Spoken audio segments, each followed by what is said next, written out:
আমাদের ফোর্স এবং অফিসারদেরকে ধন্যবাদ জানিয়েছে যে আমাদের টাইমলি অ্যাকশনের কারণে আমাদেরকে অ্যাসিস্ট্যান্ট হাই কমিশনার অনেক ধন্যবাদ আমার মাধ্যমে আমার ফোর্সের কাছে পৌঁছে দিয়েছে, যাতে বড় ধরনের কোনো দুর্ঘটনা ছাড়াই খুব শর্টলি খুব অল্প সময়ের ভিতরে এই যে সিচুয়েশনটাকে কন্ট্রোল করার জন্য।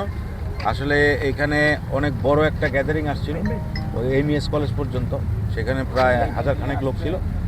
তো আমাদের ফোর্স অফিসাররা সেখানে ছিল, ডিসি নর্থ সেখানে ছিল। সে তার ফোর্স অফিসারদেরকে নিয়ে এদের সাথে কথাবার্তা বলে এদেরকে ডিসপার্স করেছে। তার 5 মিনিটের মধ্যে 50-60 জনের একটা গ্রুপ কোথায় বস্তির ভিতর থেকে এরা এসেছিলো, বিভিন্ন জায়গা থেকে বস্তির থেকে এসে এরা এখানে খুব এদেরকে একটু ভায়োলেন্ট বলেই মনে হচ্ছিল। তো এরা এসে কিছু ইট পাটকেল ছুঁড়েছে। আপনি দেখবেন যে এই গেট থেকে শুরু করে ভিতরে ও প্রিমিসেস পর্যন্ত যেতে অনেক বড় একটা রাস্তা আছে। তো গেট পার হয়ে হয়তো 5-10 ফিট পর্যন্ত কিছু ইট গেছে। তো সেইখানে আমার গেটে ফোর্স দাঁড়ানো ছিল, ওই তাদেরকে টুকটাক কিছু ইট লাগছে, একজনের পায়ে ইট লাগছে, এতটুকু পর্যন্ত শেষ।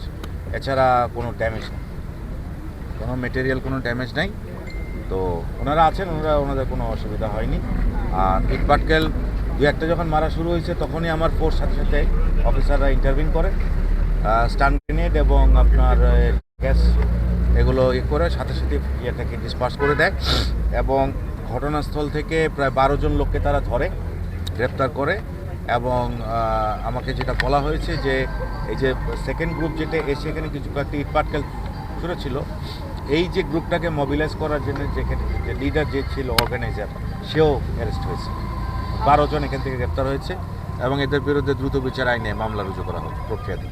এই নিরাপত্তাটা রাখা দরকার, এটা থাকবে, কারণ এখনকার পরিস্থিতিটা বোঝাই যাচ্ছে, আমরা সবাই বুঝতে পারছি যে এখন টেম্পারস আর ফ্লাইং ভেরি হাই।